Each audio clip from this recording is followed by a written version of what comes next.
Além, gente, mostrar para vocês aqui. é, Cadê, gente? Abri o negócio. Perdi. Ah, tá aqui, tá aqui. Então, gente, a Ellen é psicóloga. Desde 2013, a trajetória sempre esteve voltada para o desenvolvimento humano. Ela iniciou a carreira na área organizacional, com 11 anos de experiência em recrutamento, seleção, treinamento e desenvolvimento de pessoas. Posteriormente, ampliou a sua atuação para a área clínica, trabalhando no CAPS 2, álcool e drogas, onde acompanhou pessoas com processos profundos de reconstrução emocional. Atuou também em consultório próprio, atendendo adultos e famílias. Hoje ela atua como especialista de serviços familiares na área Brasil, na igreja, né? Contribuindo com o fortalecimento emocional e familiar dentro da igreja. É casada, mãe de três lindas filhas, lindas meninas, e ela serviu como missionária de tempo integral na Missão Brasil João Pessoa, de maio de 2010 a dezembro de 2011. Faltou alguma coisa, Ellen? Então, tá bom. Então, Ellen, é com você. Su, quer falar alguma coisa antes de começar? Podemos ir? Perfeito. Então, Ellen, é com você, tá bom? Então, boa noite a todos. Obrigada, Su, pelo convite. É um prazer poder participar desses eventos e conhecer todos vocês e passar um pouquinho do meu conhecimento e não só do que eu aprendi, mas também do meu testemunho, né? Porque até sobre a minha profissão eu tenho um testemunho muito grande, né, do Evangelho dentro da minha profissão. A forma com que eu escolhi também, na época nós tínhamos o progresso pessoal das moças, e foi fazendo o progresso pessoal na organização das moças que eu decidi a profissão que eu queria, que era psicologia, né? E desde então nada mudou. Aí eu fiz a psicologia e só fui amando cada vez mais. E hoje contribuí, né, com o meu trabalho, um pouquinho do que eu aprendi e o quanto o meu testemunho tem crescido, né, ao tocar a vida das pessoas, né? E quando a gente toca na vida das pessoas, a gente é tocado também, né? Então, eu sou muito grata por essa profissão, porque eu sou muito tocada, né, nesses momentos de interação com as pessoas e o meu testemunho, ele sempre aumenta. Então, eu sou muito grata. Bom, eu vou aqui compartilhar a minha tela com vocês, então, tá bom? É um tema que eu estava conversando com a Su, e é um tema, assim, um pouco, eu vou dizer pesado, né? Porque falar de mágoas, de coisas do passado, às vezes é um pouco pesado, né? Mas eu tentei, elaborar um conteúdo que tentasse fazer com que isso ficasse leve, mas principalmente dentro da nossa realidade, dentro do Evangelho restaurado, né? Porque o que nós temos, o que eu tenho é um conhecimento secular, mas ele é completado pelo Evangelho restaurado. Então, eu tentei unir as duas coisas para tornar esse conteúdo leve e agradável para todos nós, tá bom? Então, eu vou compartilhar aqui a minha tela com vocês. Vamos lá. Deixa eu compartilhar tudo para não ficar faltando nada. Aqui. Deixa eu já pôr aqui para apresentar. Deixa eu ver se eu consigo tirar essa. Às vezes fica essa coisa aqui em cima, mas vamos ver se ela sai. Às vezes sai. Então, a gente vai falar um pouquinho sobre um caminho saudável para reconstruir a própria história. Então, libertando-se das mágoas à luz do Evangelho restaurado, tá bom? Então, eu queria que vocês pudessem colocar no chat, tá bom? De 0 a 10, o quanto a mágoa ou a mágoa atual de vocês, se vocês tiverem, tá? Mas se vocês não tiverem, mas O que vocês sabem, tipo, eu nunca, porque existem pessoas que nunca passou por situações onde elas sentiram mágoas profundas, tá? Mas mesmo se você nunca tiver passado por alguma situação de uma mágoa muito profunda, o quanto essa mágoa influencia ainda nas decisões. Se você ainda está passando, coloque. Se você nunca passou, mas tem uma noção, quanto você acha que a mágoa influencia nas decisões, tá bom? Coloquem aí no chat, deixa eu ver. Eu vou parar aqui de compartilhar a tela, que eu quero ver aqui no chat. Ó, aqui tem 10%, então a mágoa influencia totalmente as decisões. Algumas pessoas colocaram que 6%, 5%, que influencia nas decisões. Então, para a gente ver o quanto realmente a mágoa, ela influencia nas nossas decisões. Ou seja, a mágoa, ela acaba dando uma lente, né, que nos faz enxergar algumas situações através da emoção, né? Aqui, 6%, 5%, 8%. Aqui nós temos 10%, né? O quanto nós tomamos algumas decisões movidos pela mágoa, né? Maria colocou, há anos me influenciava 10%, mas hoje não permito mais. Muito bem, muito bom. Então, a gente vai falar um pouco sobre isso, tá bom? Então, 10%. Então, muitas pessoas entendem que a mágoa influencia totalmente. Algumas, Cláudia colocou 3%. Então, influencia um pouco. Para muitos, influencia muito. Para outros, influencia pouco. Para alguns, influenciava muito, mas conforme ela foi adquirindo conhecimento, entendendo algumas coisas, deixou de influenciar. Então, isso acontece bastante. Então, nós vamos falar um pouquinho sobre isso, tá bom? Então, continuando.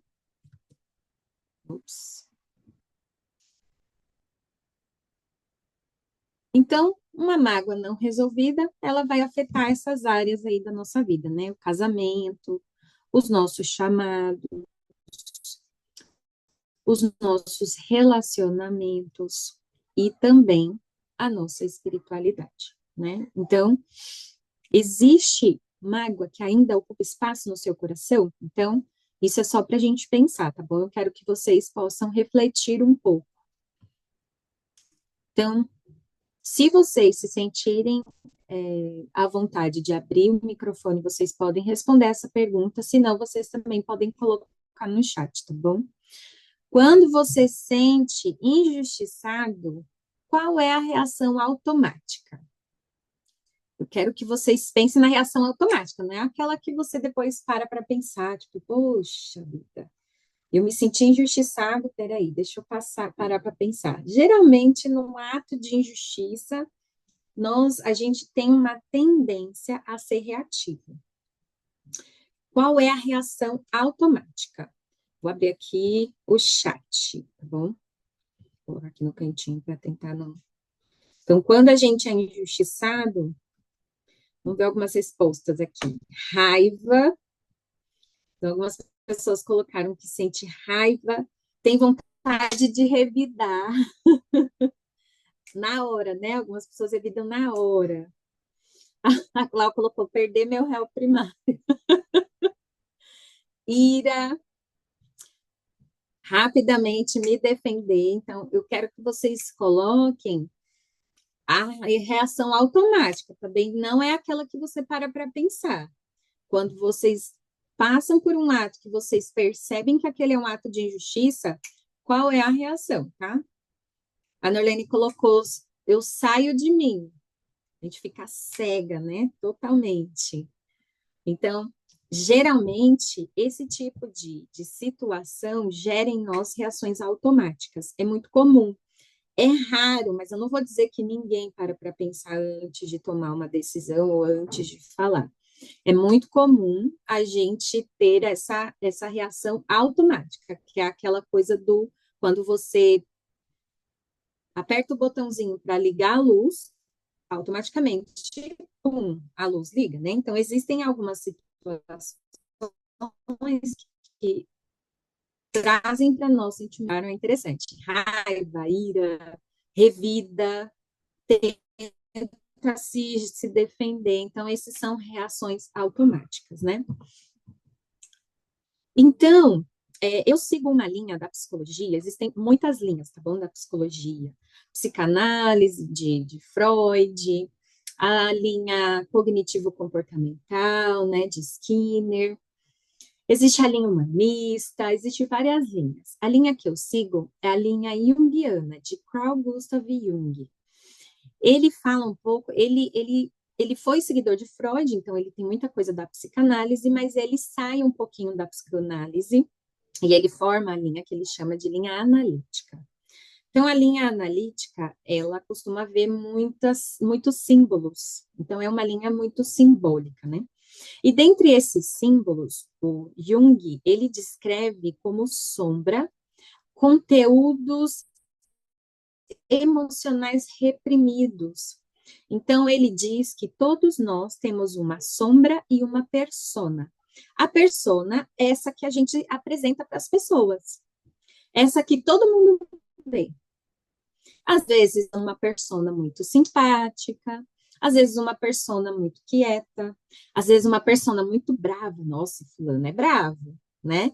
Então, quando alguém fala assim, descreve aquela pessoa, é a pessoa brava, né? Uma pessoa, muito, nossa, uma pessoa calma, uma pessoa espiritual, essa é a persona. Agora, todo mundo tem uma sombra. A sombra são todos os conteúdos que nós reprimimos, que está lá dentro e que a gente evita mostrar para as pessoas, tá bom? E já dentro do Evangelho, dentro do livro de Mórmon, nós entendemos de sombra como o homem natural. Então, todos nós temos um homem natural, que muitas vezes o que a gente faz é reprimir. A gente reprime o nosso homem natural. Às vezes não dá, né, gente? Às vezes o homem natural sai. Assim como a sombra, que às vezes aparece. E a gente fica meio como numa situação como aquela que a gente comentou lá atrás, né? Quando acontece um ato de justiça, a sombra vem, o homem natural vem, tá bom? Então, o que que esse homem natural, ou o que que essa sombra, ela tem? Ela tem ressentimento oculto, ela tem um orgulho ferido, ela tem uma necessidade de estar certo e ela tem dificuldade de perdoar. Quando essa sombra ela não é reconhecida, eu não reconheço isso, eu não sou assim. Ela governa as nossas reações. Então, eu não tenho ressentimento oculto, eu não tenho necessidade de estar certo. E eu não tenho dificuldade de perdoar. Perdoo todo mundo, mas isso quando eu não reconheço. É uma sombra que está lá, mas eu não reconheço porque é um conteúdo reprimido. Eu não quero que aquilo esteja em mim. Então, eu não tenho aquele, eu não reconheço aquilo. Quando ele é reconhecido, ele pode ser transformado. Então, isso é o que acontece num processo que nós aprendemos dentro do Evangelho, que nós vamos falar nisso. Então, sempre que eu não reconheço, ele vai sempre governar as minhas ações. Eu vou me tornar alguém extremamente reativo. Então, tudo que acontecer comigo, bateu, levou, falou, vai escutar, eu vou ser essa pessoa reativa. Porque eu não reconheço isso, eu não sou esse tipo de pessoa. Mas quando alguma coisa acontece, a sombra me domina. Tá? O meu homem natural, ele vai me dominar sempre. Quando eu reconheço aquele homem natural como parte de mim, eu sou alguém realmente que eu tenho ressentimentos, eu tenho orgulho ferido, eu tenho necessidade de estar certo, eu tenho muitas coisas, eu reconheço que eu tenho, então eu vou trabalhar essa necessidade de mudar, e aí eu tenho, então, a abertura, eu me torno, né, alguém que a gente escuta muito essa frase, essa palavra na igreja, me torna alguém doutrinado, né? Eu estou aberto para ser ensinado. E aí eu posso, então, transformar.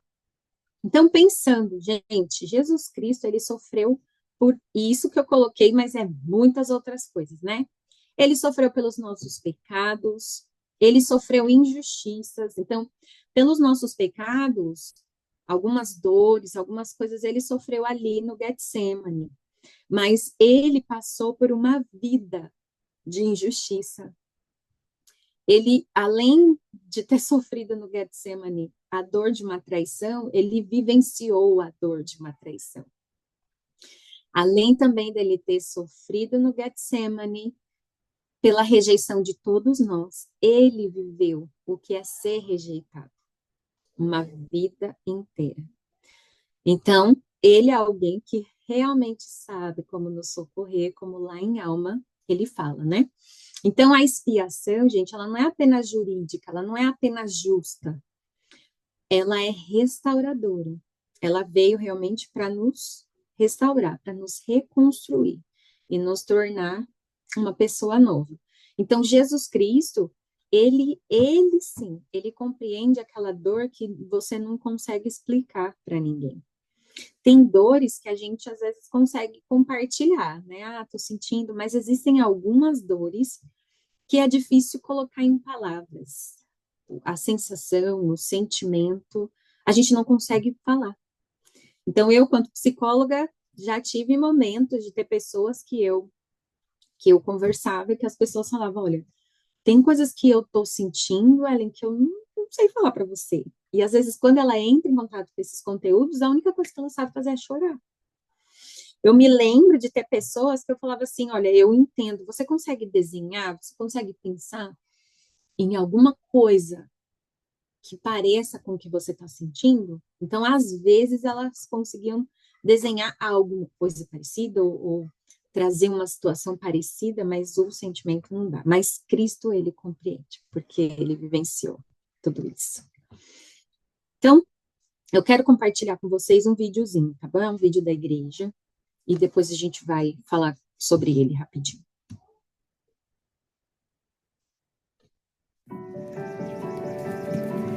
Lembram-se da história bíblica da mulher que sofreu por 12 anos com uma doença debilitante?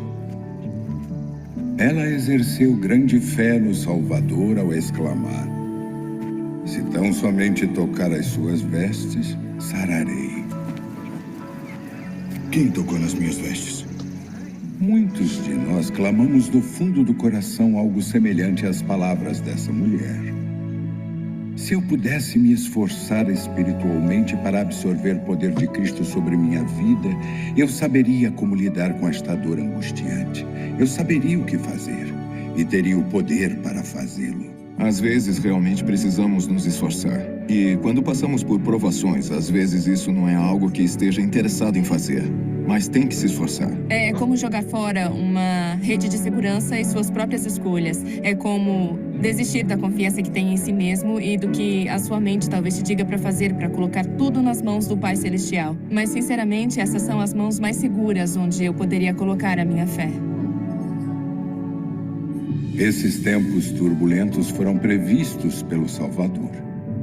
Contudo, jamais foi intenção de nosso Pai Celestial que lidássemos com o emaranhado de problemas pessoais e questões sociais sozinhos. Deus amou o mundo de tal maneira que enviou o seu Filho unigênito para nos ajudar.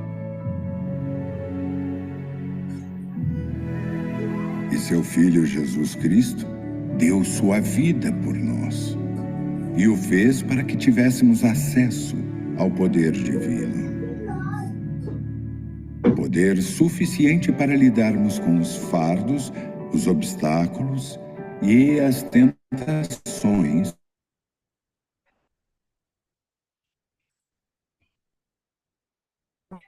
de nossos dias. Isso nos dá o estímulo para continuar em frente, sabendo que não estamos sozinhos nesta vida, mas que temos essa ajuda todos os dias. Se quero ser capaz de crescer espiritualmente, eu preciso fazer coisas espirituais. Preciso aprender a buscar o Pai Celestial e me conectar com Ele. Começamos ao aprender sobre Ele. Quando investimos tempo para aprender sobre o Salvador e seu sacrifício expiatório, escolhemos ter fé nele. O Senhor guia minha vida por meio de muita revelação pessoal. E, frequentemente, obtenho muita revelação ao ler as Escrituras e orar. Revelação e oração são meu porto seguro, especialmente quando eu estou só. Elas me ajudam a compreender o que eu preciso fazer. A fé em Jesus Cristo nos impele a fazer coisas que sem essa fé não faríamos. A fé que nos motiva a agir permite que tenhamos mais acesso a seu poder.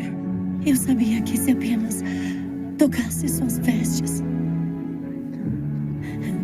eu seria curada. Filha,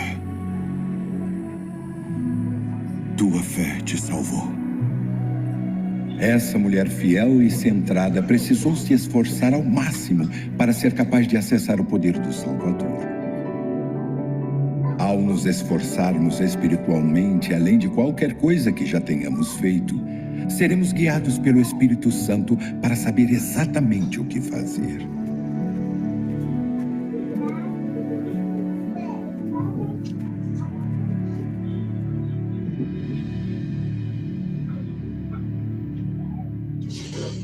Então, o que o perdão não é, tá bom? Então, perdão não é esquecer. Não é permitir o abuso. Não é fingir que não doeu. E não é reconciliação automática. Ah, eu só perdoo se eu realmente esquecer. Gente, alguém aqui já esqueceu de algo de ruim que alguém fez para vocês? Tipo, fizeram algo ruim e eu nem lembro.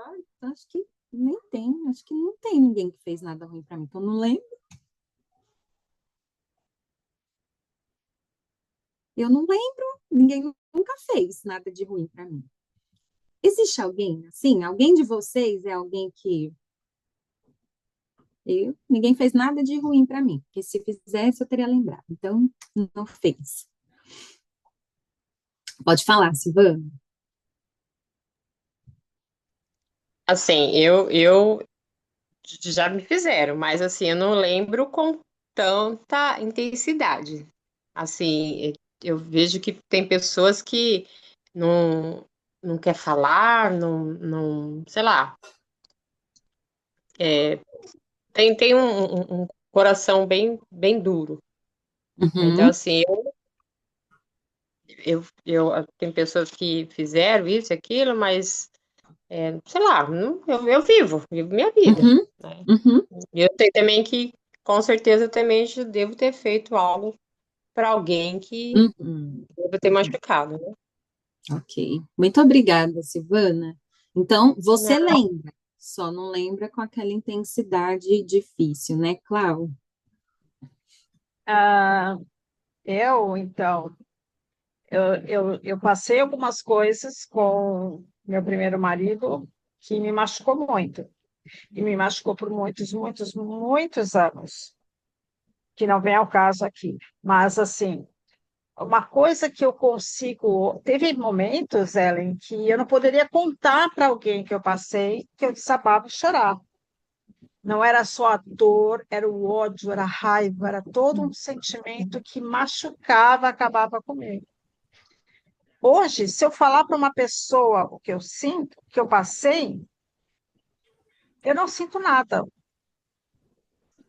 E assim, depois de 20 e poucos anos, ele veio me pedir perdão, falou que ele sabia que todos os meus traumas, tudo que eu tenho hoje, que ele causou isso na minha vida e tal. E assim, para mim aquilo foi uma coisa que, tipo, hoje eu consigo, não tenho, é como você falou lá, não é reconciliar, não tenho amizade dele, não tenho contato com ele, não quero estar perto dele, não quero. Mas eu consigo ter uma paz tão grande dentro de mim que não me dói mais. Eu posso falar para uma pessoa, até mesmo eu procurei usar todas essas experiências para ajudar outras mulheres. Eu também estudei psicanálise, estudei algumas coisas nesse sentido, porque eu quero ajudar outras mulheres que passaram pelo que eu passei. Então, hoje, para mim, não dói mais. Apenas me deixa mais dura para não sofrer de novo. Mas não me sinto mais essa dor assim, sabe? Então, acho que, para mim, o perdão foi algo com um livramento, assim, um alívio muito grande. Legal. Algumas pessoas colocaram aqui, né? A Su colocou já não dói mais. E criar cascas, né? Então, só voltando aqui, O perdão, ele não é esquecer, porque você nunca vai esquecer, não é permitir que o abuso continue, então, eu preciso perdoar, então a pessoa que está fazendo mal para mim, eu não posso fazer nada, então ela vai continuar lá, então eu tenho que permitir que ela continue fazendo o que ela está fazendo, porque eu tenho que perdoar, né? Então, isso não é, tá bom perdoar. E não é reconciliação automática. Então, muitas vezes, vai demorar um tempo, é um processo, para você voltar a conseguir ter um contato, né? Ou às vezes aquela pessoa te magoou, vai precisar de você e você conseguir fazer isso pela pessoa, ajudá-la, tranquilo, mas isso vai levar um processo, né? E pensando nisso, ao contrário, o que que é o perdão? Então, o perdão é uma decisão espiritual. Então, isso é uma coisa que, como a gente viu naquele vídeo, é uma busca mesmo espiritual, uma reconciliação com Deus primeiro. É um processo emocional, por isso que não é uma reconciliação automática, então leva assim um tempo. E como a gente viu lá no vídeo também, é um ato de confiança em Deus, de realmente colocar tudo que você tem aos pés do Senhor, né? E falar assim, Senhor, eu confio no Senhor. Se o Senhor falou que eu preciso, então eu confio. E para ter isso também leva assim um processo, né? E é uma escolha de interromper o círculo da amargura. Então a gente às vezes, quando a gente deixa a nossa sombra dominar, a gente vive num círculo total, num ciclo de amargura. A gente se torna uma pessoa amarga. E a gente não consegue sair daquilo. Porque é aquilo, né? Às vezes nós temos que tomar muito cuidado para que essas cascas que a gente cria, porque todo mundo cria, não torne a gente dura demais, a ponto de não permitir que eu tenha um novo relacionamento, uma nova amizade, um novo namoro, um novo casamento, tá bom? Então, eu não posso permitir que essa casca seja uma casca onde ninguém mais vai entrar, uma casca dura demais que ninguém vai entrar, tá bom? Então, nós temos que tomar muito cuidado com isso. Ou até Então, mesmo um amor próprio, né, Ellen? Porque às vezes essa exatamente. casca não é só uma questão de você não permitir ter um relacionamento novo, mas você tem um relacionamento com você mesma. Exato, também. É uma casca que a gente cria, que às vezes não permite também que eu entenda a mim mesma, que eu me perdoe também, né? Porque às vezes, quando a gente sai de um relacionamento muito difícil, eu tenho uma dificuldade de me perdoar. Porque às vezes eu fico pensando, poxa, como é que eu me permiti ficar tanto tempo naquilo? Não sei, eu preciso me perdoar, eu preciso entender, eu preciso me entender, eu preciso ter um autoconhecimento, e aí eu começo a me perdoar e ter esse bom relacionamento comigo mesmo, né? Então, eu gostaria que vocês pudessem pensar, tá bom? O que torna o perdão tão difícil na vida adulta? E como a fé influencia esse processo? E o que muda quando nós entregamos a dor ao Salvador, né, a Jesus Cristo? Então, eu me lembro, assim, eu não só me lembro, mas eu vivo, né? Eu tenho 3 crianças, elas ainda estão nessa fase boa, que é a fase da infância. A mais velha tem 10 anos, então é 10, 6 e 3 aqui em casa. Então, elas estão nessa fase onde perdoar é fácil. Eu percebo, por exemplo, a minha mais velha de 10 anos, eu já percebo que ela já tem uma certa dificuldade maior que antes, quando ela era menor, ela não tinha essa dificuldade de perdoar. As outras não, você pede uma desculpa, ela já fala, tá desculpado, pronto, a vida volta como se nada tivesse acontecido, para elas tá ok. É engraçado a bebezinha, quando as irmãs fazem alguma coisa que ela não gosta, ela fica ali.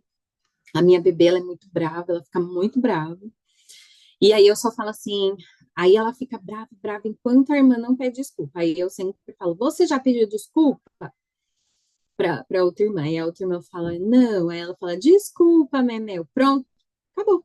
Memel é uma nova pessoa. Assim.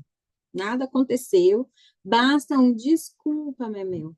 Aí ela fala, tá desculpado. Pronto, a vida volta assim como se nada tivesse acontecido.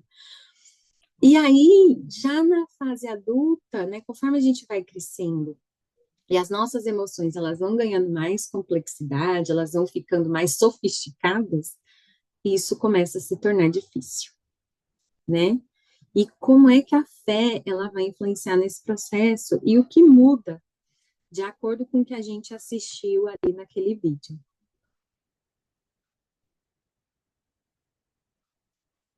Aqui, ó, no chat, a Cláudia colocou, né? Quando somos humildes e buscamos ao Senhor, fica mais fácil até mesmo buscar ajuda emocional. E é real. Respondeu a tudo. Acho que é a humildade. Então, vamos passar para não ficar dando spoiler. Su, pode falar. Não, eu estava pensando assim sobre as tuas filhas, né? Da escritura que diz que nós temos que ser iguais criancinhas, né? Eu acho que a gente perde. Outro, semana passada, retrasada, dando aula lá no Jais, né? Quando Adão foi expulso do paraíso, aí estava falando, não sei quem morreu com não sei quantos anos, 930. Nossa, o pessoal vivia muitos anos. Aí um aluno levantou a mão e falou uma coisa que depois eu fiquei pensando e faz todo sentido. Ele disse assim: isso é fácil de entender, porque as pessoas tinham acabado de sair da presença de Deus. O corpo também, tudo ainda trazia uma lembrança do Jardim do Éden. E à medida que eles foram ficando mais tempo no mundo, eles foram perdendo essa inocência e o corpo também foi envelhecendo, as células também começaram a se tornar o que somos hoje. Eu achei isso interessante, né? Eles perderam a inocência, a coisa da criança, né? Eu só acho que eu comecei a ter problemas na vida quando eu perdi a inocência. Hoje, quando eu olho, eu lembro que na minha adolescência eu era extremamente feliz, parece que nada atingia a minha vida, né? E depois, com o tempo, com a vivência, com a vida acontecendo, a gente perde isso e cria essas cascas, essa insensibilidade ao espírito, né? E isso faz a mágoa ficar durante muito mais tempo. É igual a minha cesariana, a parte que foi cortada perdeu a sensibilidade. E a gente tem isso, as mágoas fazem a gente perder essa sensibilidade, até às vezes a sensibilidade do espírito, que faz eu acabar não sendo igual às tuas filhas. Verdade, obrigada, Su. Então, essa inocência, né, que realmente faz com que as crianças estejam mesmo mais perto do céu, né,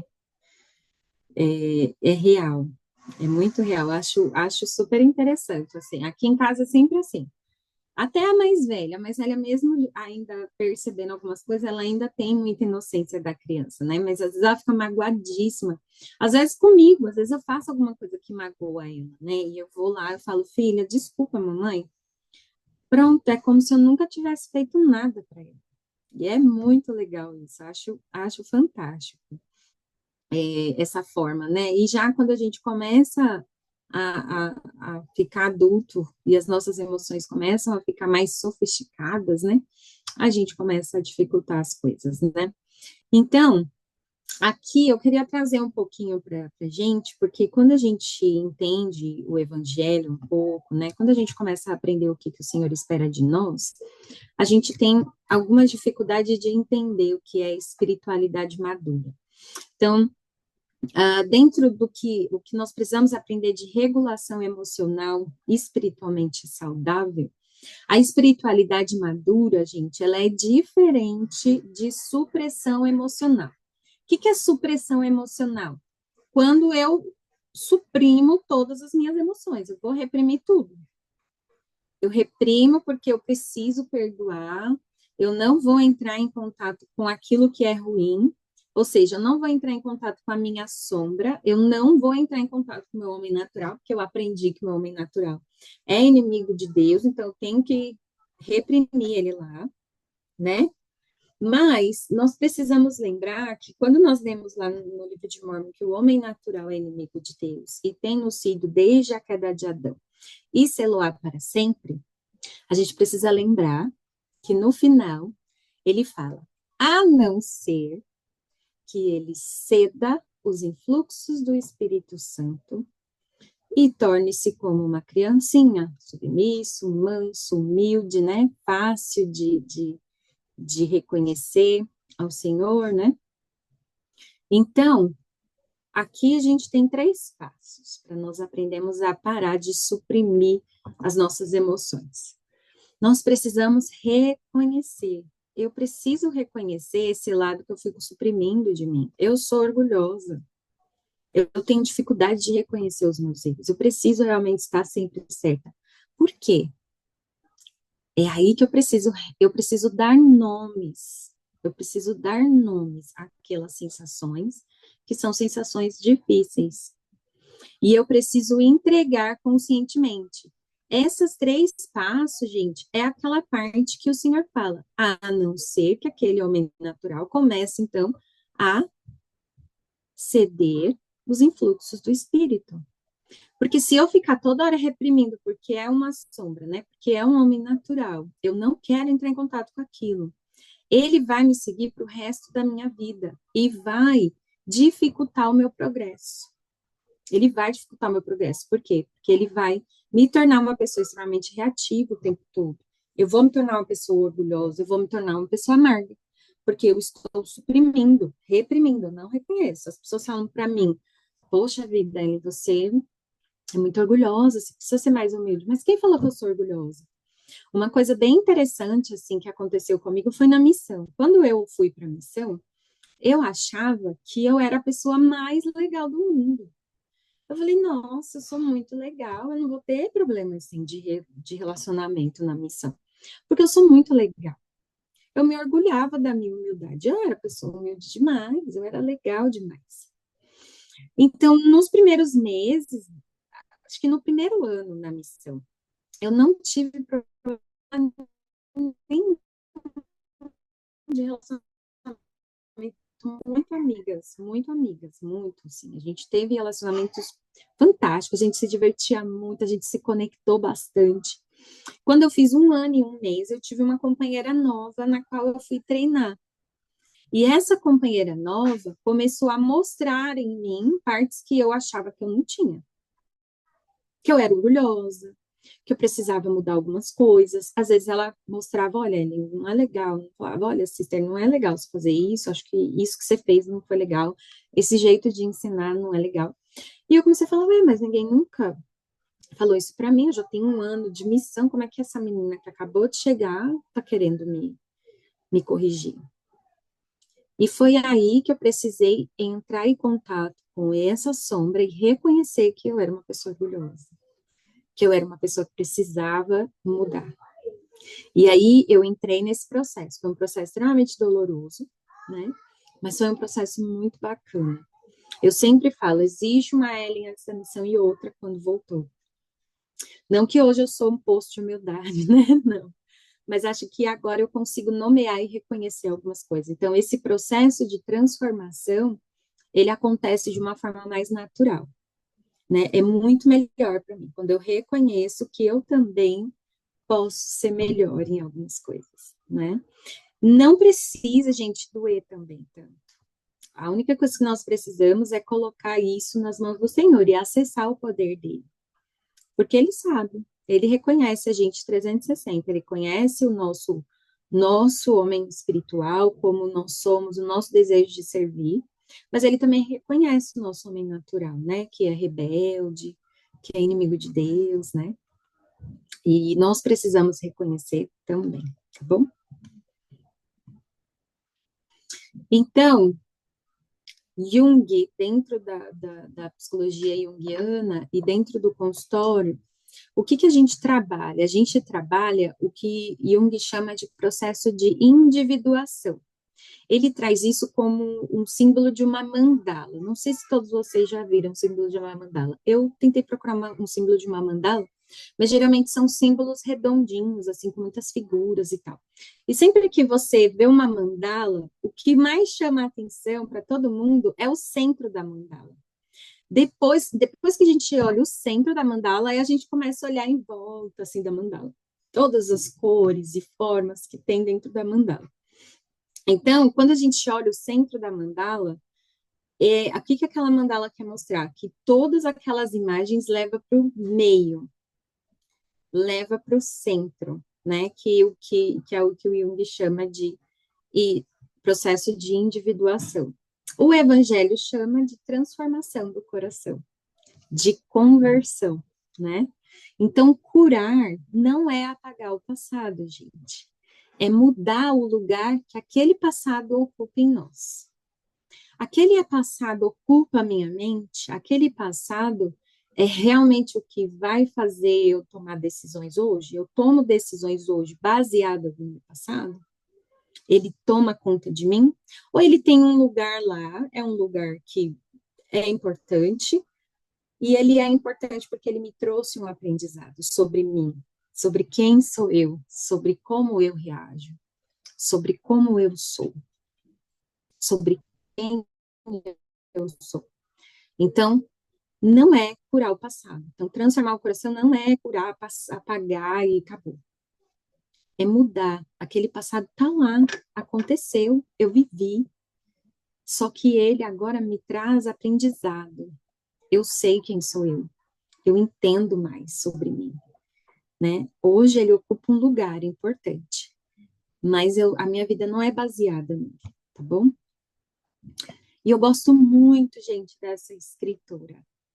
Ezequiel 36, 26. E um novo coração vos darei, e porei dentro de vós um espírito novo, e tirarei o coração de pedra da vossa carne, e vos darei um coração de carne. Então, o evangelho, ele não apenas corrige o comportamento, ele transforma o coração. Então, ele realmente tira aquele coração de pedra e coloca um coração de carne.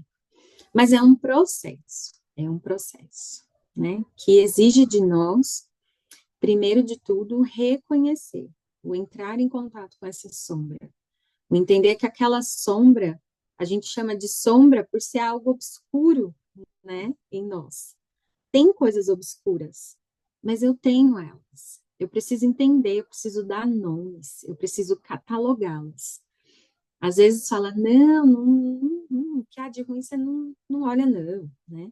Não, mas eu preciso reconhecer, eu preciso catalogar, eu preciso entender ali o que está acontecendo, para que quando alguém for lá e falar assim, olha, você é muito orgulhosa, viu?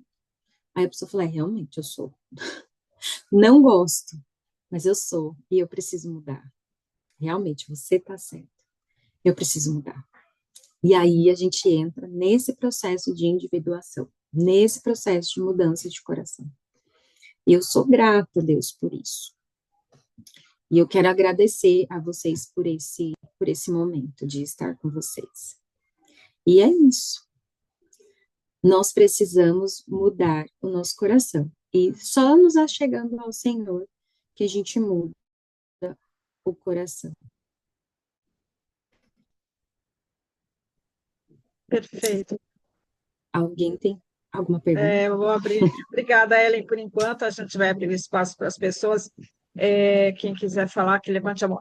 Levante a mãozinha. Eu vou só falar uma coisa aqui, pegar o gancho do que você acabou de terminar de falar, do coração, né? Eu lembro que já aconteceu algumas vezes de pessoas que me conhecem, pessoas da igreja mesmo, pessoas da minha ala, que falam o fato de você não querer mais se relacionar. Eu fui casada 3 vezes, passei por 3 divórcios, então, assim, realmente não é fácil, né? Os desafios, que eu não gosto de usar a palavra problema, eu tirei a palavra problema do meu dicionário, então eu falo que são os meus desafios.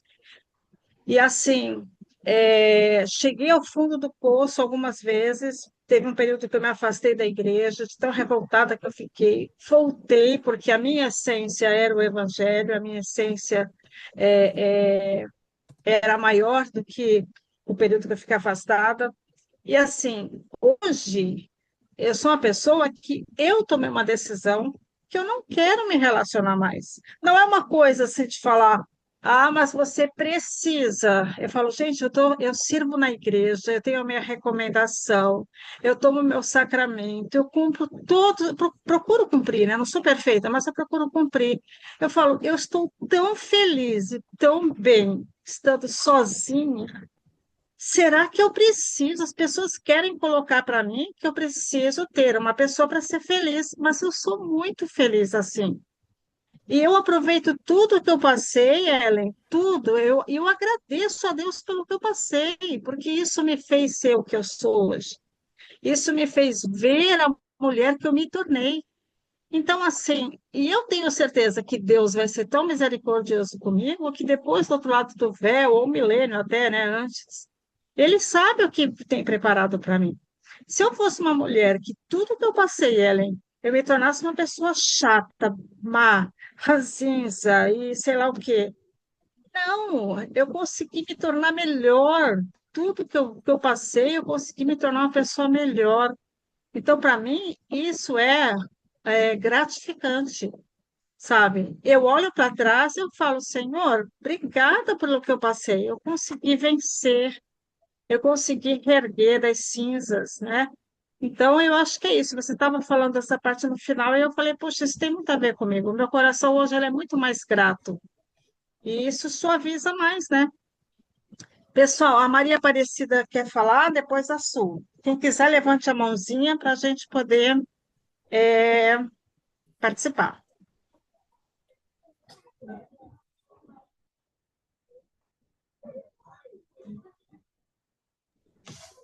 Microfone, Olá, Su.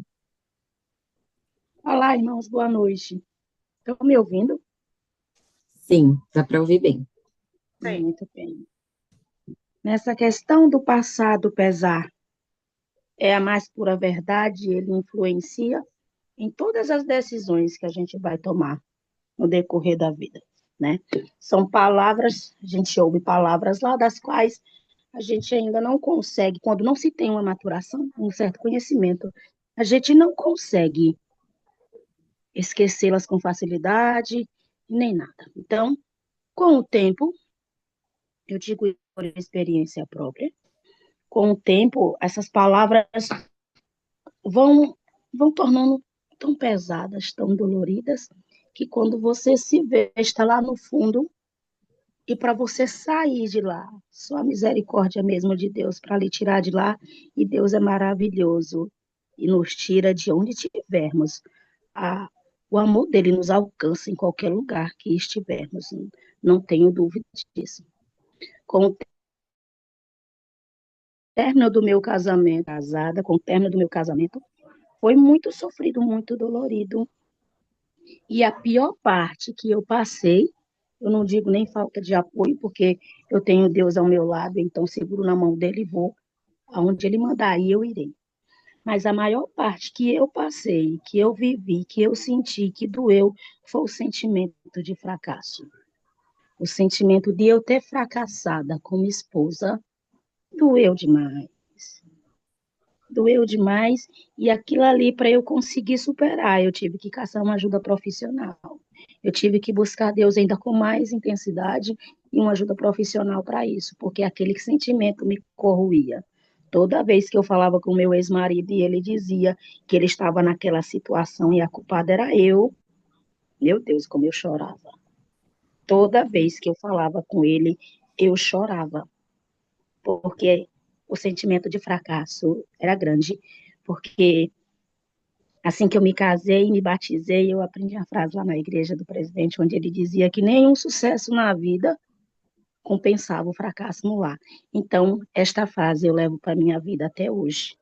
Até hoje, nenhum sucesso na vida compensava um fracasso no lar. Então, quando eu vi o meu lar desfeito, meu pai, foi dolorido demais. Mas também, eu vi, depois de tudo que eu passei, depois da ajuda que eu procurei, né? Eu não tinha um lar. Eu não tinha, se duvidar, nunca tive. Era só eu carregando um casamento nas costas, com filhos e tudo. Filhos esses também que precisaram ter ajuda psicológica para que eles pudessem também suportar, né? Então, Eu fui ver que eu não tinha, eu nunca tive. Era só eu vivendo aquilo ali. Vi também, porque a minha preocupação era em deixá-lo e meus filhos não terem um pai, não terem aquele apoio. Aí eu falei, isso, os filhos não precisam só de um pai ou só de uma mãe, não. Eles precisam de um lar saudável para serem criados. Criados com amor, criados com respeito. E se eu não tive com pai, eu vou dar sem pai. Mesmo agora, depois deles adolescentes, eu vou dar sem pai. Então, precisei sair da minha cidade, eu precisei sair da minha casa, porque ele não saía, eu saí. Botei Deus na frente e saí. Como diz o irmão Eliseu, quando se dá o primeiro passo, já não está mais no mesmo lugar. Então, saí. Sou professora aqui na cidade onde eu escolhi morar. Passo por N dificuldades, mas hoje eu sinto paz, hoje eu consigo falar sem sentir dor. É porque eu esqueci, como disse a psicóloga, não esqueci de nenhuma palavra daquelas, mas aquelas palavras, elas não me ferem. Eu não dei mais a elas o poder de me ferir, de me ofender, de me diminuir como mulher, como mãe, como esposa. Não dei mais a essas palavras o poder de me diminuir. Então, que as irmãs que passaram, que passam, não se permitam, não. Eu levei 20 anos para sair de um casamento ruim. Não devemos ir chegar até o fundo, não, porque muitas nem sobrevivem, né? Não tem porquê, não.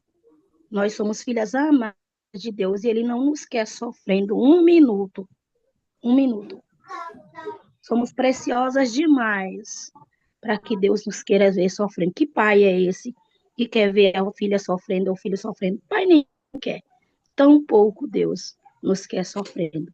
Sejamos homens ou mulheres, Ele só quer o melhor para nós, que nós nascemos foi para ser felizes. Foi para ser feliz, nada menos do que isso. E o casamento, quando eu falei que ia me separar, sabe? O casamento foi feito para a vida toda, tananã, tananã. Sim, é verdade. Mas quando é um casamento de verdade, quando se há um relacionamento, quando se assina,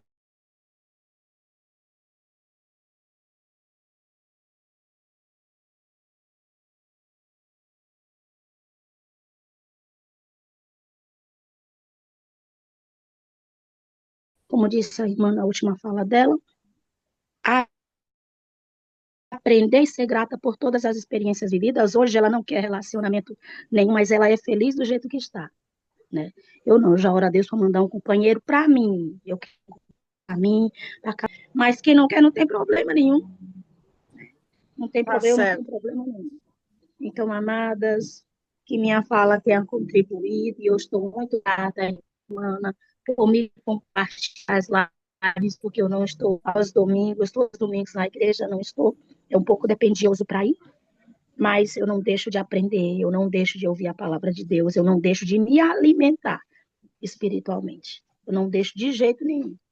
Sinto falta do sacramento, das atividades da igreja, mas meu espírito está aqui alimentado a cada dia com o estudo das Escrituras, com as palavras que ouço e tudo aquilo que eu procuro fazer de certo. Tudo aquilo que eu aprendi na igreja, nesses 20 anos que eu tenho de vida. Obrigada, irmã. Obrigada pelas suas palavras. Su, né? Tinha levantado a mão. O microfone, Su. Rapidinho, só um minutinho, gente. A irmã, na realidade, ela fez a pergunta, ela falou sobre o que eu ia falar, de tudo.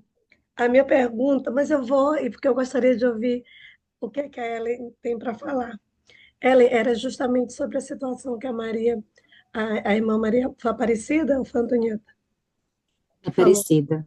Irmã Aparecida falou, né? Como psicóloga, alguém que trabalha com serviços familiares, como é que você lidaria, assim, como é que você faria em uma situação como essa, quando a gente ouve que nenhum sucesso na vida compensa o fracasso no lar, mas o meu casamento já está falido há muito tempo.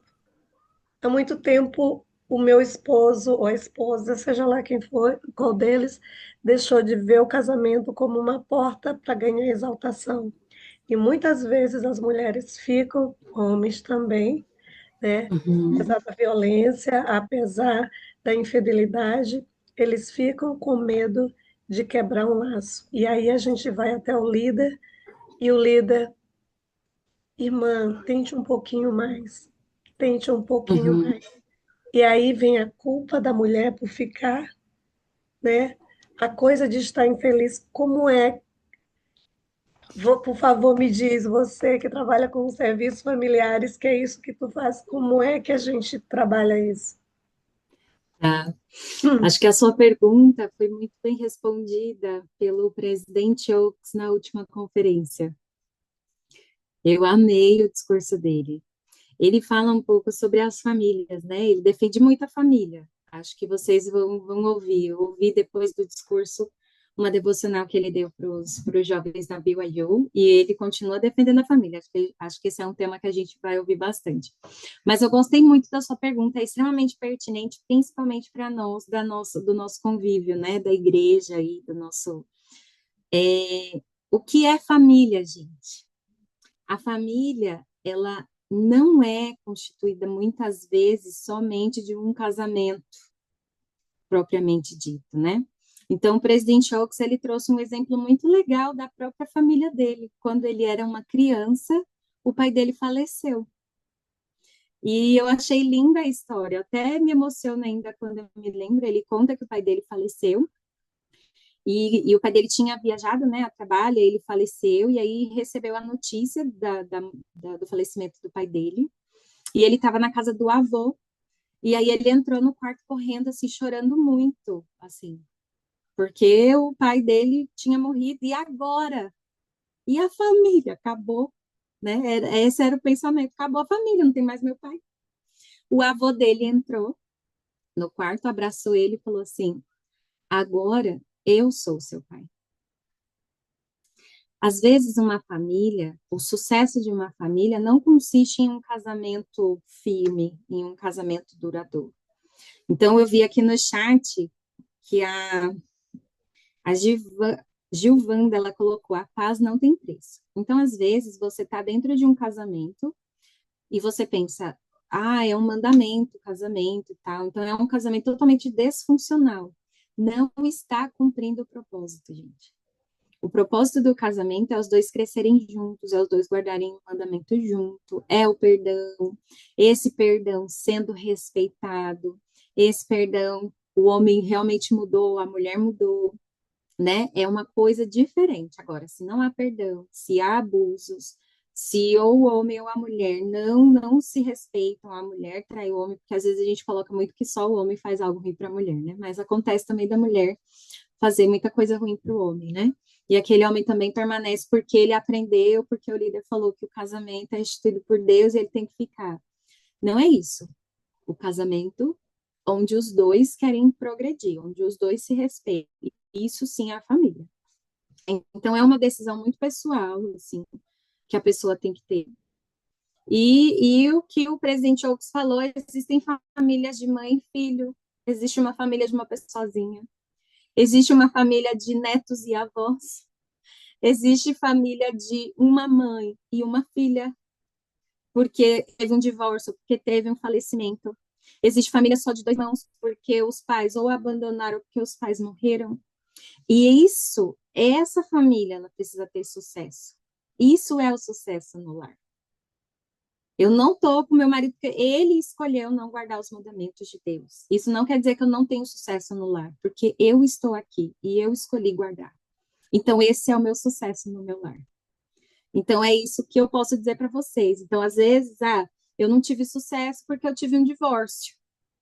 Mas eu estou guardando os mandamentos de Deus. Eu continuo firme. O Senhor me ama, eu sei que Ele me ama e eu estou ali, seguindo, igual a história da Maria, igual a história da Cláudia. Estou firme, estou sozinha, mas eu estou firme. O meu lar continua com sucesso. Então, sucesso no lar não é um casamento ali duradouro, às vezes, infelizmente, porque às vezes esse casamento é o maior insucesso que alguém pode ter. Então, esse não é o sucesso. Então, o que a gente precisa realmente é esse casamento, ele está cumprindo o propósito de levar eu e a minha família de volta para o Senhor, ou ele não está cumprindo esse propósito? Se a resposta for sim, está cumprindo o propósito, estou tendo sucesso. Se a resposta for não está cumprindo o propósito, então não tem sucesso. Às vezes precisa afastar. E aí você começa a ter sucesso. Então, eu gostei muito do discurso. Se vocês puderem depois revisitar o discurso do Elder Oaks, acho que é muito legal. A Ana levantou a mão. Eliseu quer falar. Parabéns! Que nível de conhecimento elevado dessa psicóloga, é sensacional. Estava comentando com a Ana que é uma sister que deve ter, com certeza, fez uma grande missão e continua. Parabéns! Surene é um. Eu amo estar com ela. Sejam todos bem-vindos. Nós estamos no dia que antecede o dia do Senhor. Eu vi essas coisas nos eleva. Nós ouvimos bem, né? O que é o perdão? É um ato de confiança em Deus. Olha que maravilha. É quando as pessoas escolhem interromper o círculo de amargura, ele está tomando uma decisão muito sábia, porque um relacionamento tóxico, isso é opinião masculina, né, do sacerdócio, o relacionamento tóxico é horrível. Seguir em frente acontece sempre o pior e não o melhor. Por quê? Porque eles esquecem quem são. Normalmente o homem, ele esquece que as mulheres são as filhas especiais do Pai Celestial. Elas são a mãe de todos os viventes. Elas quem escolhe aqui, quem escolhe na eternidade. Tudo é para a mulher, todas as bênçãos. Então, nós temos que olhar esse lado. Eu passei por todo esse processo. Uma separação, onde já nós tínhamos passado cancelamento e tal, e tinha duas crianças, e algumas irmãs que me conhecem, meus irmãos, eu passei por esse processo. E as pessoas me perguntavam, mas quem era o ruim? Eu falava, não, ela é uma pessoa excelente, uma filha do Pai Celestial. Mas o que foi que aconteceu? Foi nós não pagamos o preço. Nós deixamos de pagar o preço. Então, nós deixamos de servir o Senhor como Ele nos ordena. Seguir o Espírito. O grande professor que nós temos é o Espírito. Isso na missão, na reunião sacramental, em todos os aspectos. Se nós não seguirmos o Espírito, nós saímos do trilho, da rota. Então, jamais vamos falar da pessoa que não deu certo. Não, nós não pagamos o preço. Mas como é ela? Não, uma pessoa excelente. Porque, na realidade, são filhos do Pai Celestial. Então, os homens, felizmente, eles estão entendendo quem são as mulheres. As filhas do Pai Celestial, especiais. Parabéns, que continuamos sempre juntos. Amamos vocês.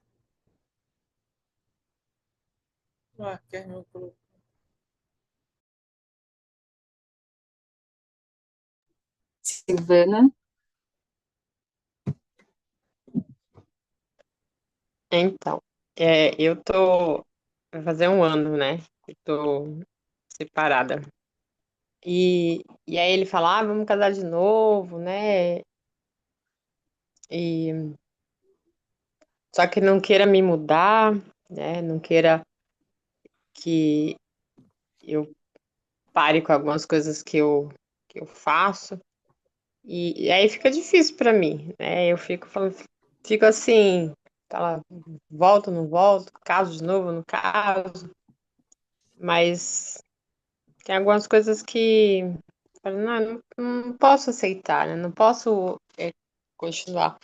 Teve uma vez que lá no templo de São Paulo, esqueci o nome dele, o responsável pelo templo, como é o nome dele? Ele me levou no escritório dele e me mostrou um vídeo, né? Um filme, um vídeo do Elder David Abednego, que fala que o casal, marido e mulher, tem que estar é um triângulo, tem que estar com Jesus Cristo no centro, né? E, e é uma coisa que eu almejo, sim, ter um marido que ele possa ir ao templo, como a irmã falou, ir ao templo comigo. É que eu fui já casada 2 vezes e o primeiro era membro da igreja, não ia. O templo só trabalhava. E o segundo chegou a se batizar, só que não guarda os mandamentos. E, sei lá, eu quero sim, né? Se não for aqui nessa vida, né, que seja em outra. Mas que eu tenha um portador de sacerdócio digno do meu lado.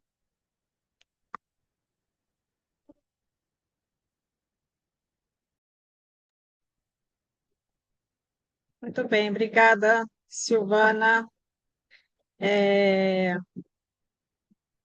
eu fico escrevendo as coisas no chat ali, porque é os meus pensamentos quando a pessoa está falando, né?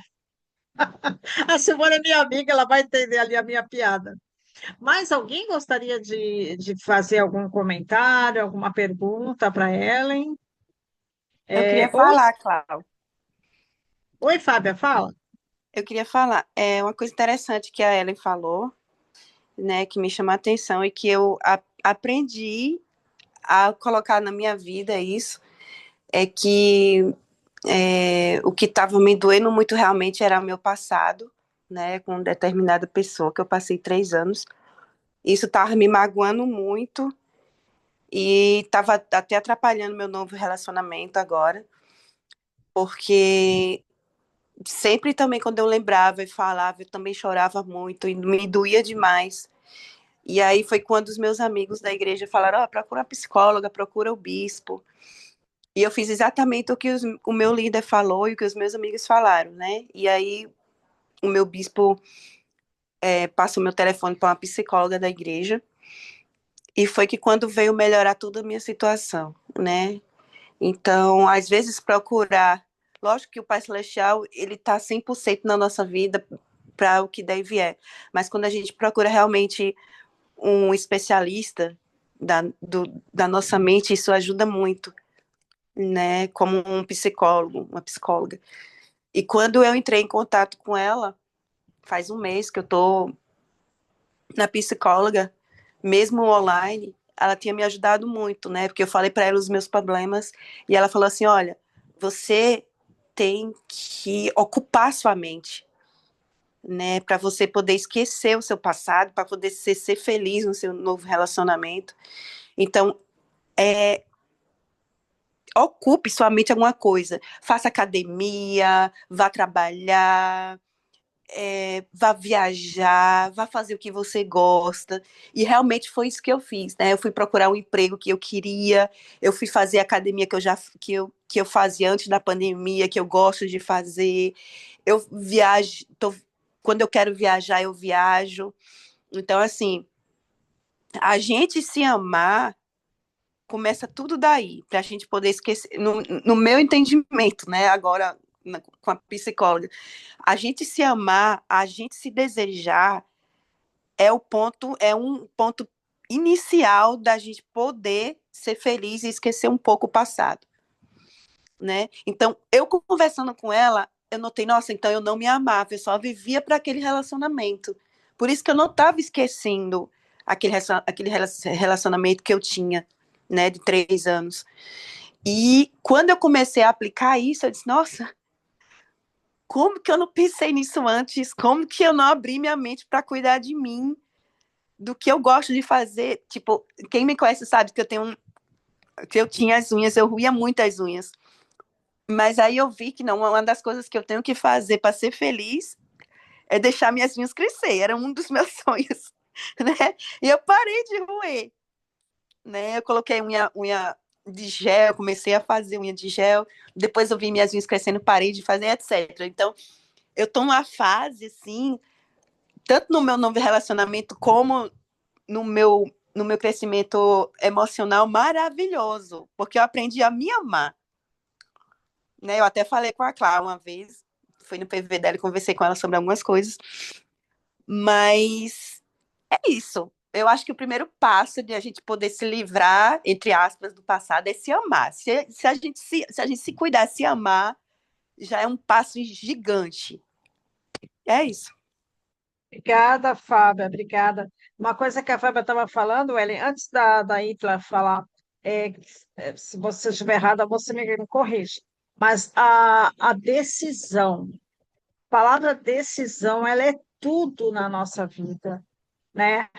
Às vezes a gente acha que eu era uma pessoa que eu parava tudo que eu estava fazendo para fazer as coisas pelos outros. E eu tenho um grupo de mentoria que eu faço com mulheres, até a Isabel participa com a gente. E a gente tem falado sobre isso, a questão de não é você simplesmente falar para a pessoa, olha, não, eu não vou fazer, não quero, não sei o quê, radical. Mas é você se priorizar. É você chegar e falar: olha, fulano, eu não vou fazer para você o que você está me pedindo agora. Mais tarde eu posso fazer, mas eu não vou fazer agora, porque eu estou ocupada comigo mesma, né? Então, isso dá-se uma alegria maravilhosa quando a gente consegue fazer isso, né? É muito prazeroso. Só lembrando, antes da Itela falar, a Sueli me corrige aqui. Acho que vai até 10h30, é isso, Su? Não sei como é que está o tempo da Ellen aqui, mas eu acho que Normalmente a gente está indo até 10h30, até 20h30. No entanto, né, se a Ellie precisar um pouquinho mais, afinal a gente é bonde da madrugada. Mas, mas normalmente seria 10h30. tá. Então a gente vai tentar seguir nesse padrão aqui das 10h30. Se alguém tem mais alguma coisa, já bota a mãozinha aí para a gente ir na sequência aqui. Ítala, com você. Boa noite. Em geral, quando eu entrei no grupo, né, eu estava muito depressiva. Eu comentava muito sobre minha vida, sobre o meu relacionamento, que tem 2 anos que terminou, com um relacionamento que eu descobri que meu ex-marido era um narcisista, né? Por ver que eu já era a terceira esposa e ele já entrou na quarta e ele está tratando a quarta do mesmo jeito que tratou todas as outras.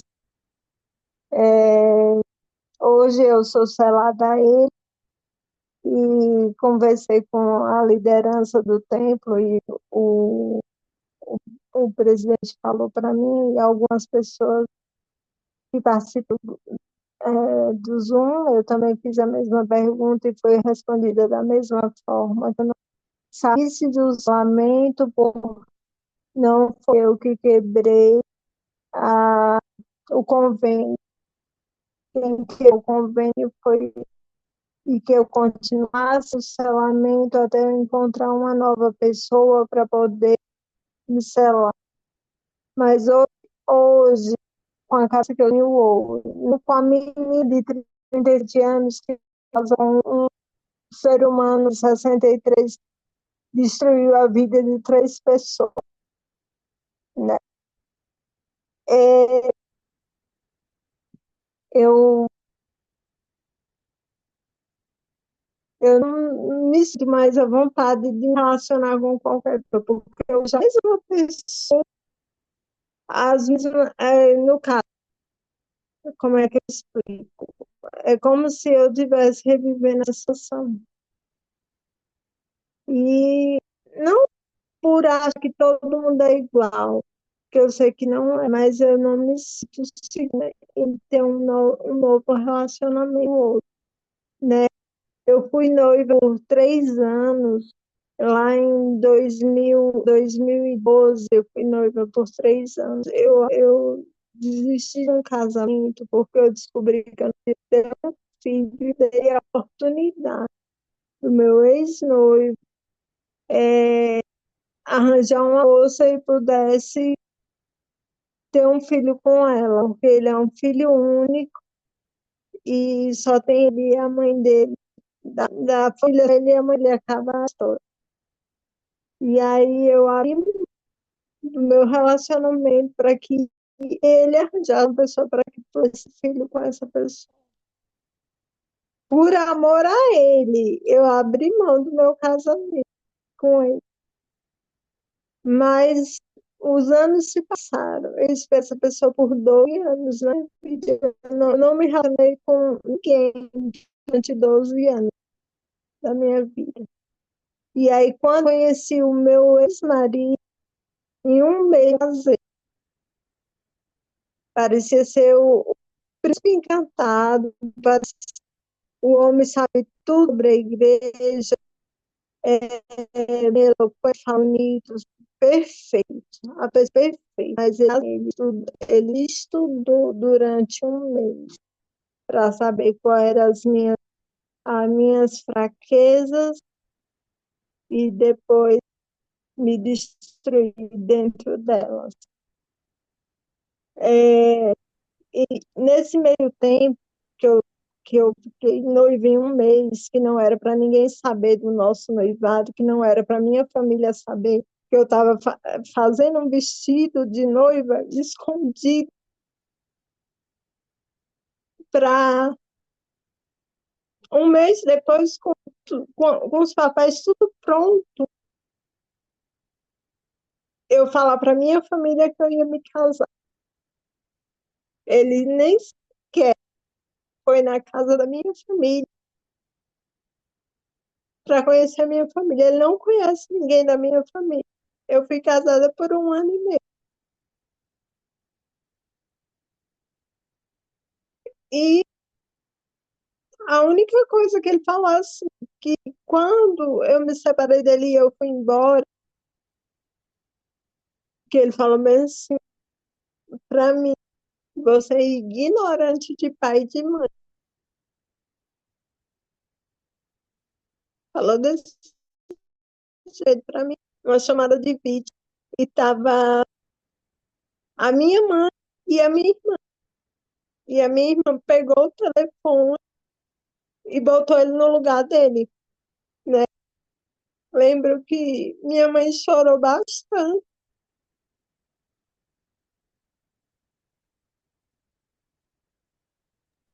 E também, depois ele falou assim, que eu fui embora em setembro, eu me divorciei em novembro, e quando foi em janeiro, ele pediu para me voltar. E que minha mãe falou assim, volta, porque você é casada com ele na igreja, você é selada a ele. E aí eu voltei, porque eu não tinha o grau de conhecimento que eu tenho hoje. Aí eu voltei e eu passei 3 meses dentro da casa e ele me mandou embora. Ele me mandou embora num domingo e era um domingo de testemunho. Era um domingo de testemunho e quando ele foi para a igreja, eu disse, como é que eu vou embora? Tem 3 meses que eu estou dentro da casa. E não, nem era 3 meses, era 3 semanas. 3 semanas que eu estava aqui e ele me mandou embora. E aí eu disse, como é que eu vou embora? Eu não tenho nem para onde ir. Aí ele disse, se vira. Ele falou assim para mim, se vira, que a igreja pagou aluguel para mim 3 meses. E aí o bispo ligou para o meu bispo na Bahia e falou assim, que eu estava voltando. E aí foi quando eu bati de frente. Vocês não têm nenhum direito sobre o meu direito de ir e vir. Eu não vou embora. Aí eu tomei a responsabilidade de tudo. Hoje eu moro sozinha, eu cresci bastante, eu trabalho e me sustento sozinha, não tenho ninguém por mim. Sou grata à igreja, sou grata às pessoas que me ajudaram, mas eu aprendi que eu não devo dar liberdade a qualquer pessoa a entrar na minha vida e fazer o que ele fez comigo.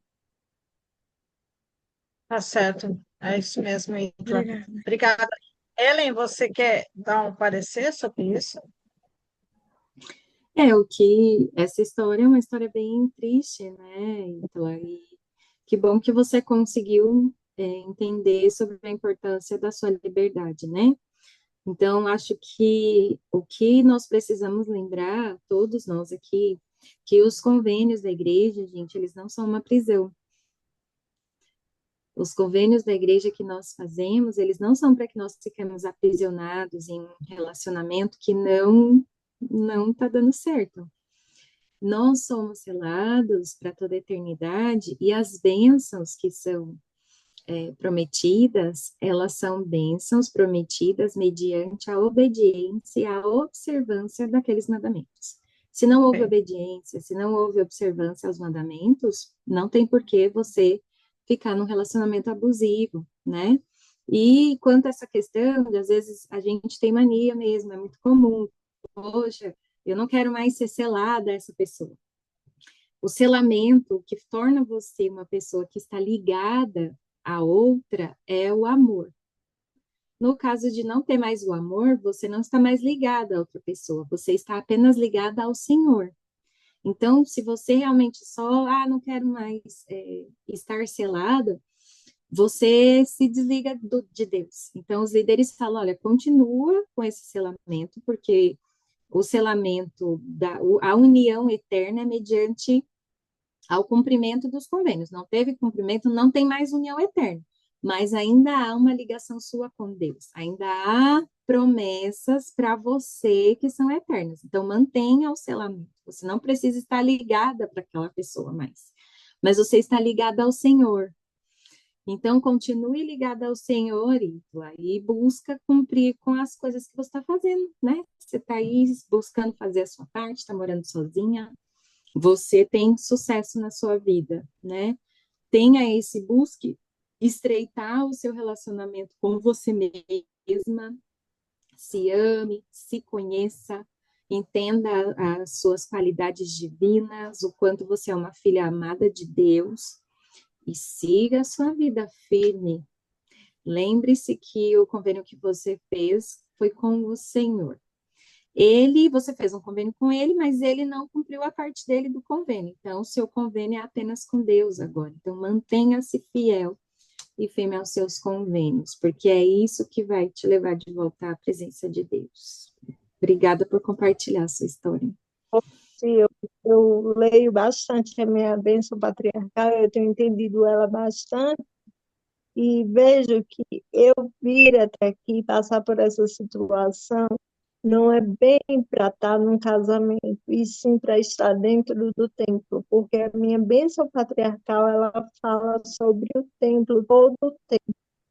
Então, o meio de eu estar aqui é porque lá na minha cidade só tem apenas uma capela. Para mim estar no templo é 8 horas de viagem, é que eu estou no templo em 40 minutos.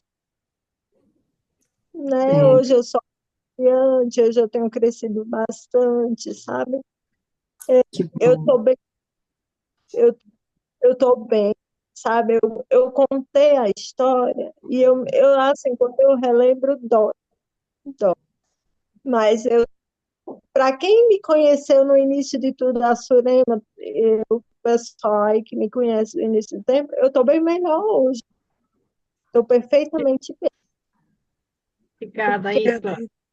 Obrigada pela sua experiência. Infelizmente, pessoal, não vou conseguir responder tantas perguntas, porque as minhas crianças estão me esperando para eu colocar para dormir. Bem, nós vamos só terminar, então, com a Ana. Tinha mais uma mão aqui levantada, mas é coisa assim de 1 minuto cada um, tá? Por favor. Pode manter as duas, viu? Então, eu sofri uma decepção muito grande. Minha nossa, eu pensei que meu coração ia rasgar, porque como você, que eu acreditava, que nunca mentia para mim, que era Deus no céu e aquela pessoa na terra, aquela confiança total, aquela entrega, sabe? De quem eu nunca pensei que viesse vir uma decepção e veio. Oh, rapaz, eu pensei que eu não sabia onde pisar, eu pensei que estava sempre mergulhando assim num buraco, que era uma areia movediça, que eu não conseguia sair, era aquele choro, eu chorava na rua, eu chorava no trabalho, eu chorava. E na época não tinha essa coisa assim de procurar uma psicóloga, isso, né? Faz muito tempo isso, muitos anos. Então você tinha que desabafar com algum amigo que pudesse, e eu procurando aquela amizade para poder eu ser compreensiva e receber uma palavra de conforto. E eu achava que a culpa era minha. Eu digo, o erro foi meu, o que foi que eu fiz? E eu perguntei, o que foi que eu fiz? Me diga, eu quero saber se o que eu quero lhe pedir perdão, eu quero lhe pedir desculpa, porque eu acho que o erro foi meu e a pessoa falava para mim, então ela descobriu e eu estou errada mesmo, e eu não sei nem o que dizer. Aí eu entrava, quando eu entrava na casa do meu pai, de vez em quando, meu tio, né, que eu entrava na casa dele, ele dizia assim: minha filha, você chegou, que luz você entra aqui. Ele me recebia assim, com essa alegria. Deixa a porta aberta, deixa essa luz continuar entrando. Eu entrava feliz, animada, cheirando ele, beijando meu pai. Aí, nesse dia, eu entrei triste. E ele disse: minha filha, o que é que você tem? Não, meu pai, não tenho nada. Não, você não é assim. Eu quero saber o que foi. Aí eu chorei, baixei a cabeça e contei para ele. E ele disse: minha filha, a culpa não é sua. Ela falou dela, não foi de você. É a natureza dela. E ele me contou assim, né? Aquela historinha do escorpião, né? Aquilo foi um bálsamo para mim, porque eu entendi que eu estou aqui na Terra para aprender. E até então, eu não aprendi, eu não tinha aprendido o real perdão até passar por esse momento. Eu descobri que eu tinha esse poder, né, capacitador em mim de perdoar. Eu digo, eu posso, eu consigo, eu perdoei, eu não tenho mágoa, eu não tenho rancor, eu não tenho aquela lembrança ruim, eu não tenho nada me afeta, e eu perdoei de coração, de alma, de espírito, de mente, de tudo. E eu realmente disse, e eu dizia assim: pai, me ajuda, me não deixe esse sentimento ruim tomar conta do meu coração. Eu não posso odiar essa pessoa, porque é a pessoa que eu mais amo na minha vida. Eu quero continuar amando essa pessoa. E eu rogava ao Senhor para que ele não deixasse aquele sentimento ruim me tomar. E foi assim que eu me senti feliz novamente. E eu agradeço ao Senhor por eu ter passado por isso, por eu ter aprendido a perdoar, porque até então a gente fala de perdão, tá, aquelas coisinhas bobinhas que acontecem, mas quando a gente passa por uma verdadeira decepção, aquela que tira o teu chão e você realmente perdoa como eu perdoei, eu digo, pai, obrigada. Obrigada por eu ter passado por esse processo. E eu não deixei o ódio tomar conta do meu coração. O Senhor me ajudou a não ter esse sentimento ruim. E sou grata a Ele por tudo isso. Obrigada, obrigada pela sua experiência. Júlia, para encerrar, então, a gente vai deixar a Júlia falar, né? E a gente já vai chegar ao final. Tá bom, obrigada a oportunidade. Desculpe a demora de entrar na live e eu tô amando desde a hora que eu entrei, viu? A minha pergunta é bem rápida, não precisa ser muito completa, devido ao tempo também, viu? Mas, assim, qual é a chance, tipo, de 100%, qual é a chance de uma pessoa que convive com narcisista se tornar um narcisista, se tornar uma pessoa tão manipuladora assim? Qual é a chance de 100%, digamos assim? Depende muito, Júlia, de como você enxerga. Então, quando você observa que aquela pessoa é narcisista, que é o que a gente falou muito, é reconhecer. Então, quando você já tem um olhar ampliado, percebeu, poxa, a pessoa é narcisista. Quando você percebe que a pessoa é narcisista, aí você vai começar a olhar para você. Eu tenho atitudes parecidas? Geralmente, quando você reconhece, aí você se olha. Quando você se olha, a chance de você se tornar como ela já vai. Acho que a grande maioria aqui das pessoas que já foram casadas, da atitude do outro. Tem casais que começam a falar parecido. Eles pegam o jeito, os trejeitos do outro para falar, isso é comum. Mas quando você reconhece, você começa a se observar. Então, como a gente falou, quando você observa a sua sombra, porque às vezes, Júlia, quando a gente olha para o outro, a gente precisa olhar se eu também não sou parecida. Se eu começar a olhar dentro de mim, perceber que eu tenho traços também de comportamento que parecem com os deles, a chance vai diminuindo. Em narcisistas, opa, eu vou começando a diminuir. Existe uma chance, sim, quando você convive com a pessoa